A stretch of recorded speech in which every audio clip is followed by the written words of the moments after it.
advance ya, lanjutan. Untuk sekarang hanya nilai wajar dan juga metode ekuitas saja. Perlakuan akuntansi untuk investasi di instrumen ekuitas adalah substansi dari kepemilikan, bukan persentase kepemilikan. Nah, tapi kondisinya, ini syarat tertentu ya, tiga poin ini adalah syarat tertentu. Walaupun kurang dari 20%, dia bisa memiliki pengaruh signifikan atas kondisi dan syarat tertentu. Sementara yang lebih dari 50% pun persentase kepemilikannya dia bisa jadi tidak memiliki pengendalian. Nah, ini kondisi dan syarat tertentunya.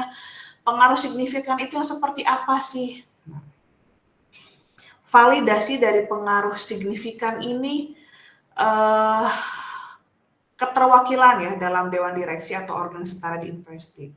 Oh iya, pengaruh signifikan ini adalah kekuasaan untuk berpartisipasi. Jadi persentase ini tuh menunjukkan kalau si investor itu bisa nggak manage keuangan ataupun manage operasionalnya. Jadi kalau misalkan kepemilikannya itu lebih dari 50% misalnya, dia bisa mengendalikan manajemen dan juga keuangan. Pengaruh signifikan adalah kekuasaan untuk berpartisipasi dalam keputusan kebijakan keuangan dan operasional investasi, tetapi tidak mengendalikan atau mengendalikan bersama atas kebijakan tersebut. Nah, kondisi tadi syarat tertentu. Tadi kan kalau yang 20-50% dia terdapat pengaruh signifikan, tapi kondisinya bisa mengendalikan, bisa juga tidak mengendalikan. Validasi dari pengaruh signifikan ini dibuktikan dengan adanya keterlibatan dalam dewan direksi atau organ setara di investasi.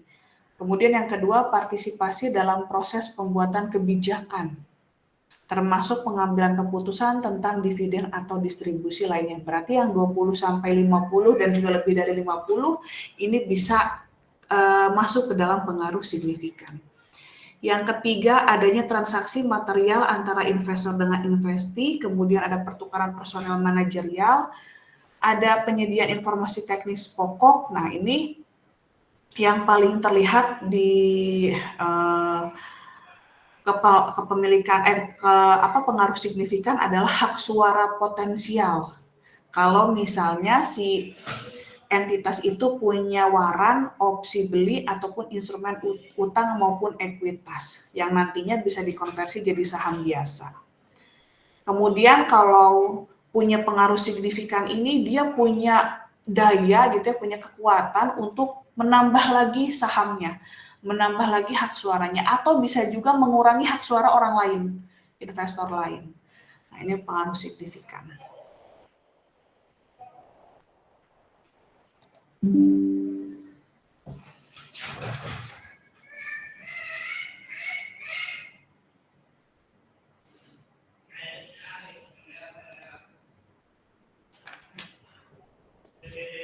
Sama seperti instrumen di utang ya, instrumen ekuitas juga dinilai pada nilai wajar melalui laba rugi. Nantinya diklasifikasikan ke dalam kelompok tersedia untuk dijual. Nah, sementara untuk perlakuan akuntansinya, baik itu untuk keuntungan ataupun kerugiannya diukur pada nilai wajar melalui laporan laba rugi, maka keuntungan kerugiannya diakui juga di dalam laporan laba rugi. Nah, sementara untuk yang tadi kan ada yang kelompok tersedia untuk dijual juga ya. Kalau kelompok tersedia untuk dijual berarti harus diakui dalam penghasilan komprehensif lain. Nanti juga kita akan pelajari ini. Kapan berhenti mengakui menggunakan metode nilai wajar? Kalau investasinya terjual, maka bisa dihentikan penggunaan metode nilai wajar. Nanti harus diselisihkan antara nilai tercatat investasi dengan harga jual yang diakui sebagai laba rugi di tahun berjalan. Nah, ada juga yang menggunakan harga perolehan, bukan pakai nilai wajar. Nah, ini kondisinya juga tentatif ya, situasional.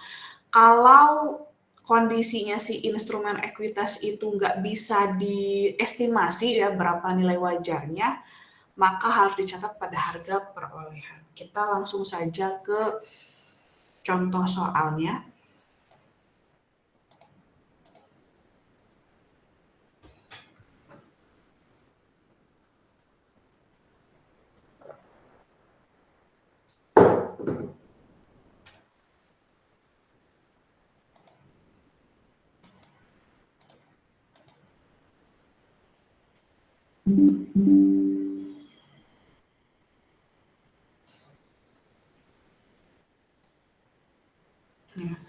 Di halaman 169 itu ada contoh soal dari PT Lentera ya. PT Lentera membeli 15% kepemilikan. Anda langsung lihat di tabel klasifikasinya. Kurang dari 15% berarti kondisinya harus menggunakan metode nilai wajar ya. Harga perolehannya 300 juta. Berarti ya tinggal ini langsung dibuat jurnal investasi saham, di sisi debit, kreditnya adalah kas. Diketahui juga dividennya itu 40 juta. Oke, balik lagi ya. Persentase kepemilikan ini fungsinya untuk apa sih selain mengendalikan? Persentase ini nanti akan dikalikan kalau misalnya kondisi perusahaannya itu satu laba, kedua rugi, ketiga adalah pada saat pengumuman atau pembayaran dividen.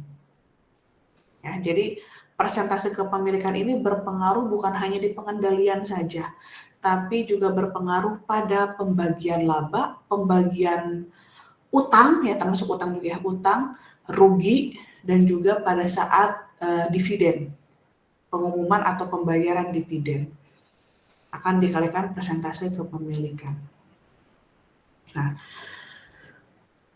untuk tadi dividennya 40 juta ya, untuk dividennya berarti pada tanggal 1 Desember mulai ini diumumkan ya, belum dibayar ya.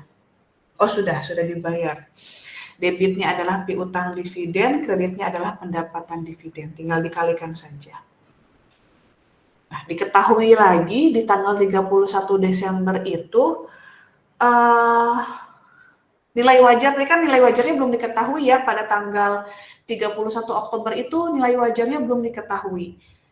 Di tanggal 31 Desember diketahui nilai wajarnya itu ternyata 303 juta dari si kepemilikan tadi. Debitnya adalah keuntungan atau kerugian belum terrealisasi, laba rugi 3 juta, kreditnya adalah investasi saham. Nah, ini belum terrealisasi ya, belum terrealisasi. Kalau misalkan kondisinya nilai wajarnya itu 303 juta, sementara kepemilikannya itu nilai tercatatnya adalah 300 juta, ini kondisinya laba atau rugi sih?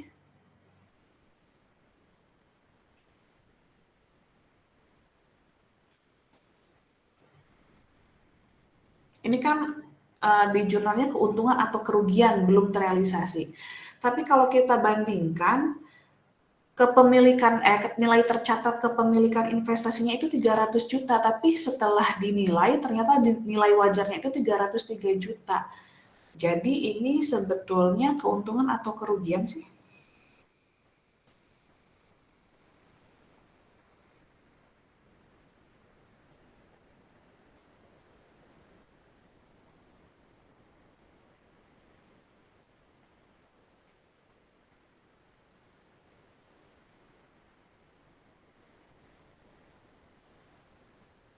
Ya, dari 47 orang nggak ada yang tahu.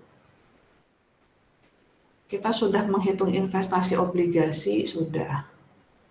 Premium diskonto sudah.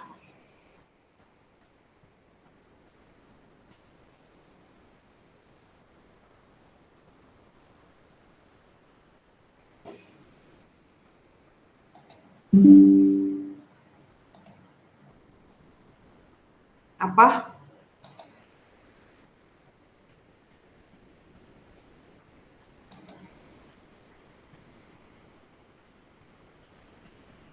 Aduh, nggak ada yang bisa jawab.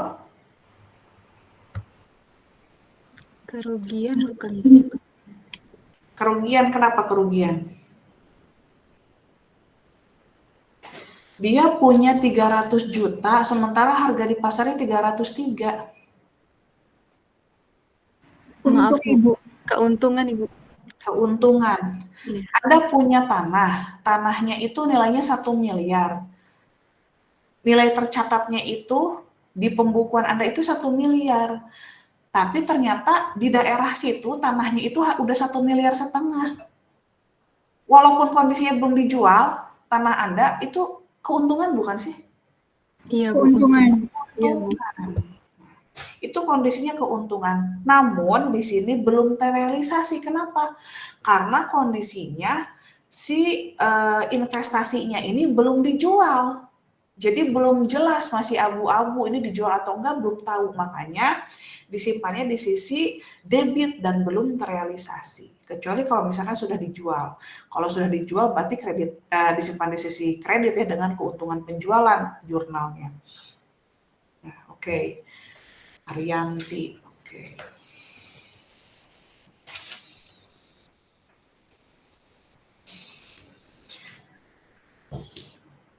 Nah, atau bisa juga ada alternatif, ya, ada alternatif. Jadi ini Anda nanti boleh catat, boleh yang ini ya, boleh juga yang ini, terserah.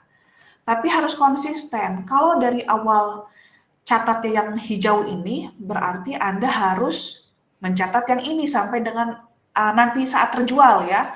Kalau misalkan dari awal Anda catatnya pakai penyesuaian yang saya kasih kolom biru ini, Anda juga nanti pada saat si investasinya itu terjual juga harus pakai jurnal yang itu. Atau bisa juga seperti ini, keuntungan atau kerugian belum terrealisasi di sisi debit, kreditnya adalah penyisihan keuntungan atau kerugian belum terrealisasi. Oke. Nah, kemudian ada keterangan lain lagi, 5 Januari 2016 PT Lentera menjual seluruh investasinya di PT Terang dengan harga 304 juta.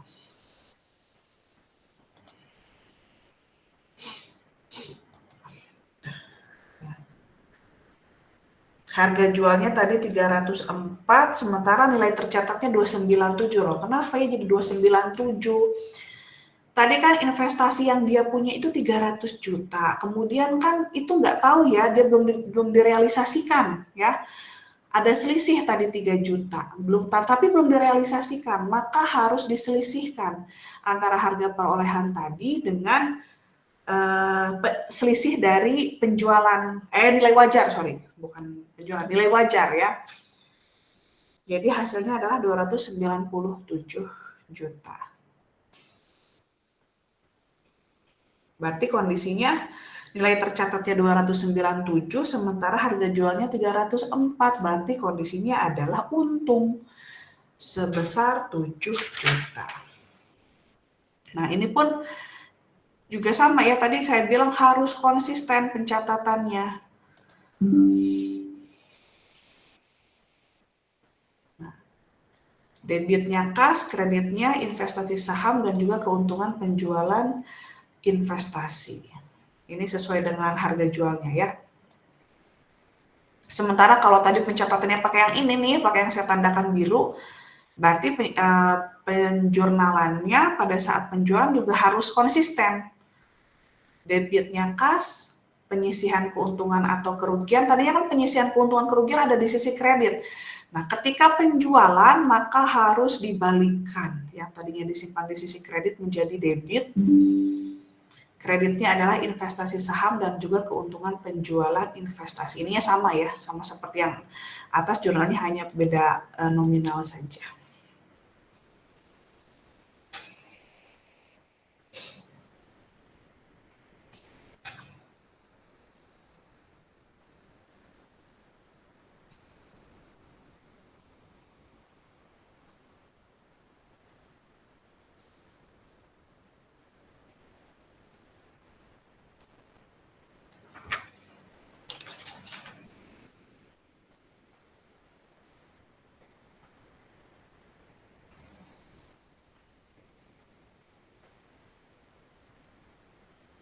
Nah, ini kan baru dicatat sebesar harga perolehan ya tadi ya, sesuai nilai wajar.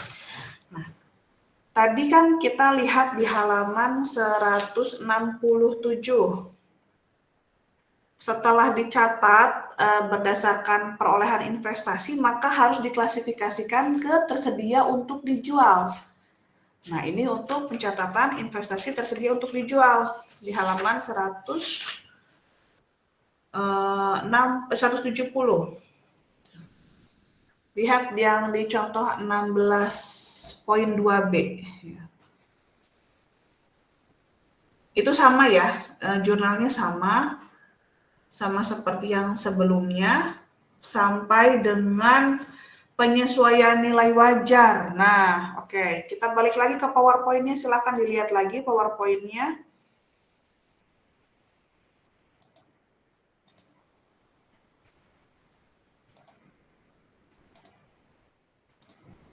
Ya, nggak ke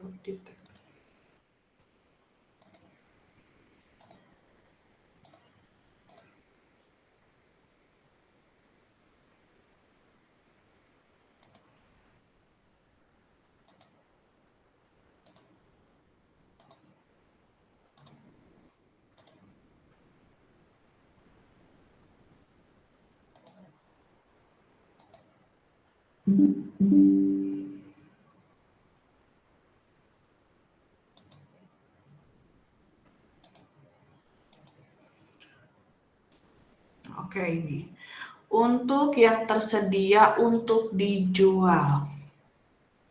Lihat, tadi kan sudah diukur ya nilai wajarnya. Investasi yang termasuk dalam kelompok tersedia untuk dijual, penyesuaian nilai wajar diakui dalam penghasilan komprehensif lain. Lihat lagi jurnalnya.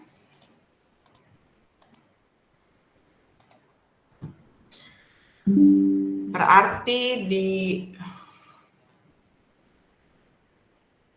tanggal 31 Desember pada saat penyesuaian nilai wajarnya harus menggunakan penghasilan komprehensif lain. Ya.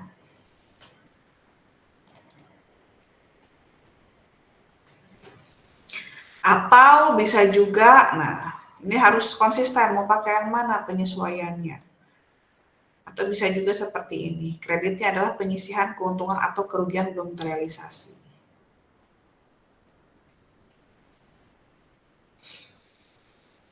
Nah, untuk penjualan, di sini juga perbedaannya ada di sini ya. Pada saat penjualan investasinya, ini sama seperti yang tadi, debitnya kas 304 juta, kreditnya adalah investasi saham, keuntungan penjualan investasi, kemudian keuntungan atau kerugian belum terrealisasi. Nah, ini sudah terrealisasi sekarang. Kenapa? Karena sudah dijual. Ini yang tadinya disimpan di sisi debit ya. Ini ya, tadinya disimpan di sisi debit, maka disimpan di sisi kredit. Nah, nanti untuk keuntungan penjualan investasinya tinggal diselisihkan saja berapa nilainya.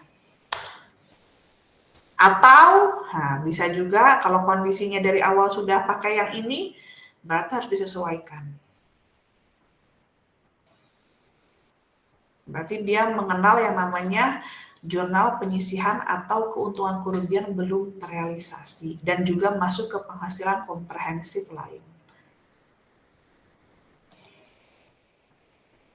Sudah saya tanda ini perbedaannya ada di sini. Sampai sini ada yang ingin ditanyakan?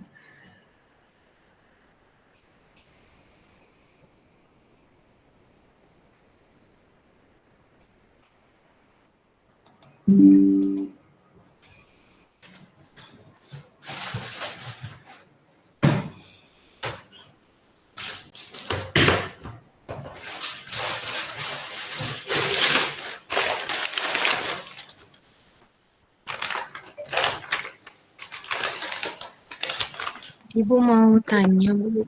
Ya. Untuk contoh yang tadi itu kan nilai awalnya 300 juta, lalu nilai tercatatnya jadi 297 juta.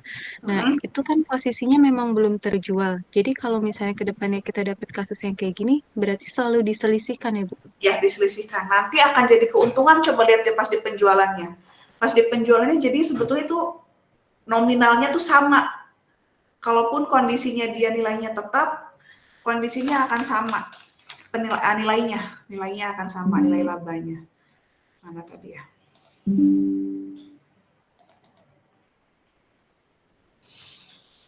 Nah, ini kan nilai tercatatnya 297, keuntungan penjualan investasinya. Nah, ini selisihnya 7 juta. Kalaupun misalnya dia kondisinya adalah nilai tercatatnya 300, berarti kan selisihnya 4 juta ya.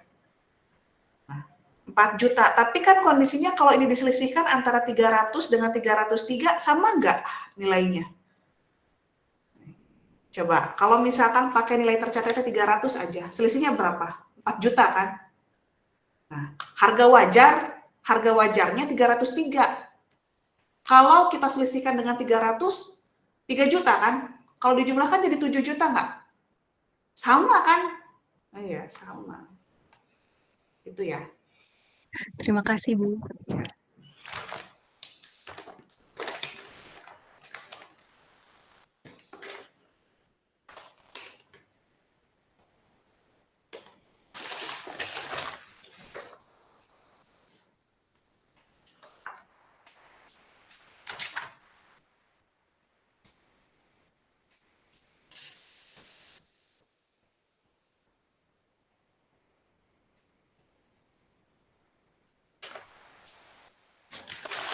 Oke, lanjut lagi.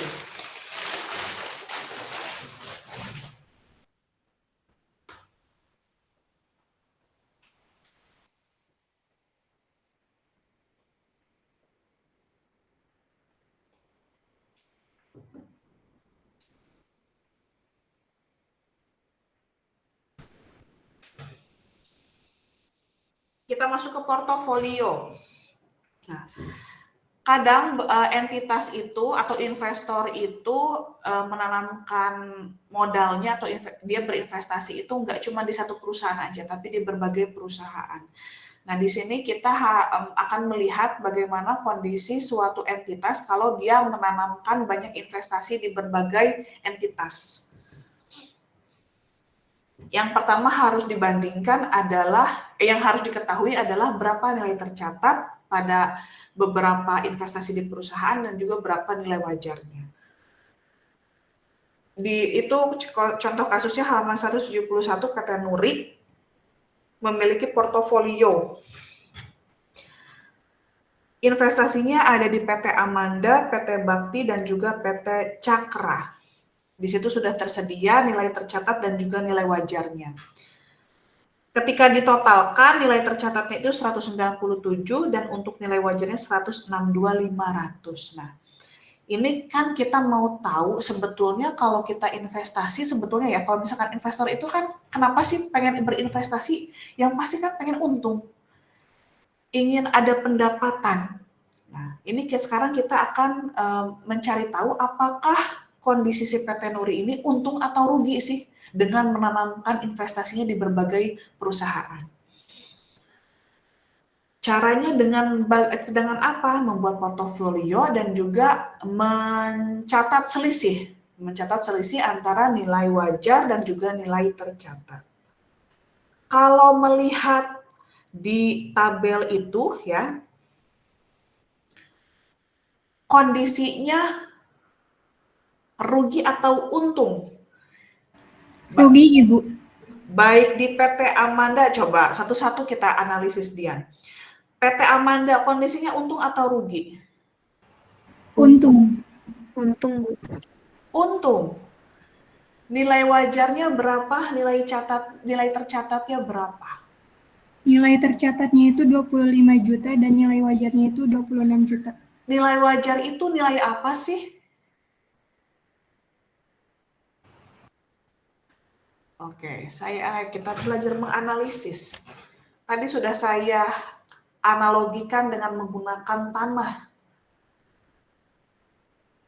Harga Nilai tanah. pasar bukan, Bu? Iya, nilai wajar itu nilai pasar.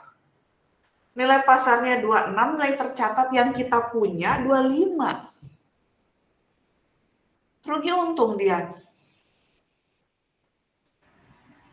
Rugi, Ibu. Rugi. Jangan melihat kondisi minusnya. Itu hanya selisih. Jangan melihat minusnya. PT Bakti gimana, Dian?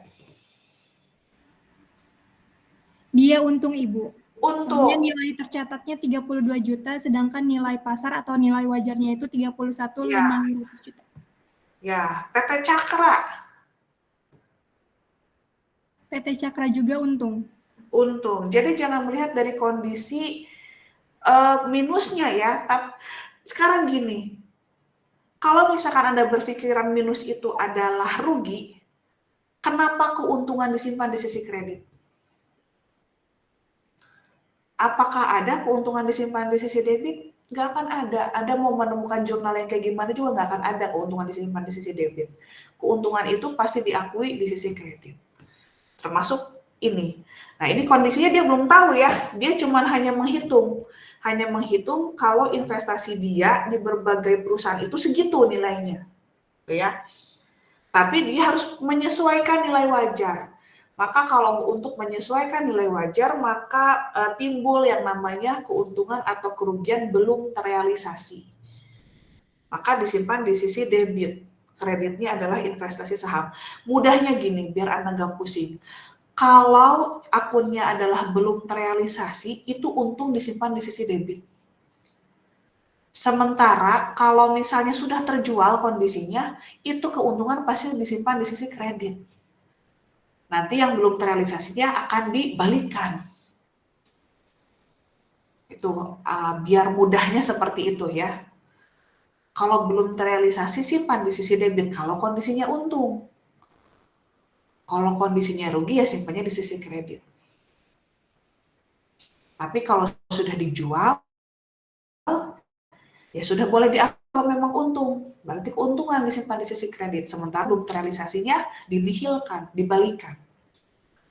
Oke, jadi di penyesuaian nilai wajarnya itu ketika dijumlahkan hasil 24.500. Nah, di tanggal 25 Januari ada keterangan kalau PT Nuri ini jual sahamnya. Yang PT Amanda ya, harganya 27.250. Sementara yang di PT Amanda nilai tercatatnya 25 juta, jelas ini untung 2.250. Saya sudah tidak jelaskan lagi ya apa jurnalnya ya, karena kita sering mencatat jurnal keuntungan. Di tanggal 16 Maret ada keterangan lagi kalau si PT Nuri ini beli sahamnya PT Dora 24.500. Ini juga tidak akan saya jelaskan lagi jurnalnya. Otomatis nanti portofolionya akan ikut berubah, ya. Nilai wajarnya itu sudah dari sananya ya,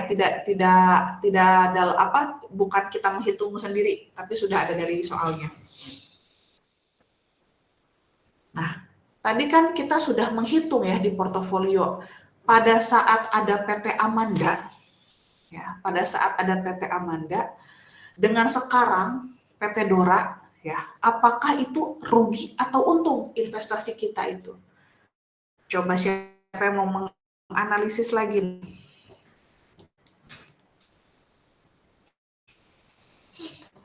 Kondisinya, untung atau rugi nih?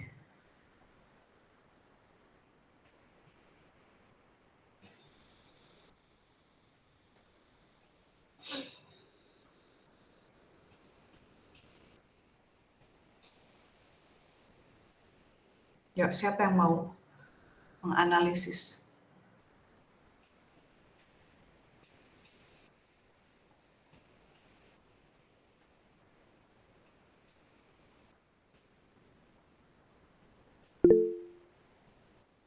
Ya, Hana Pialsa.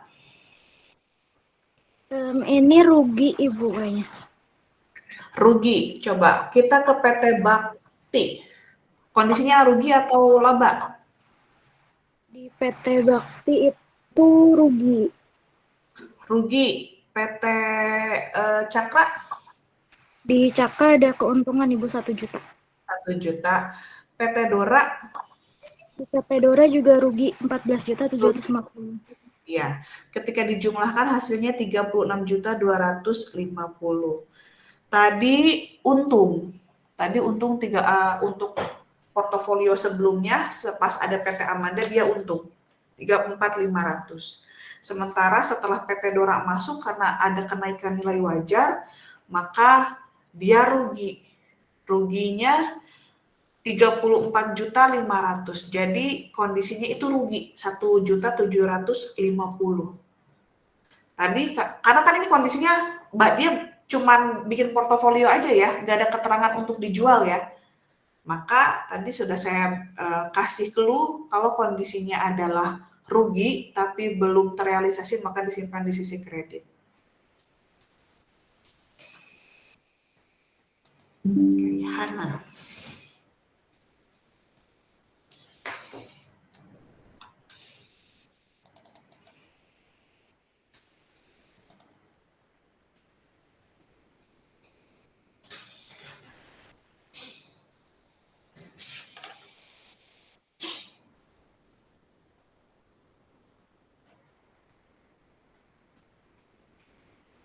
Oke, sampai sini ada yang ingin ditanyakan?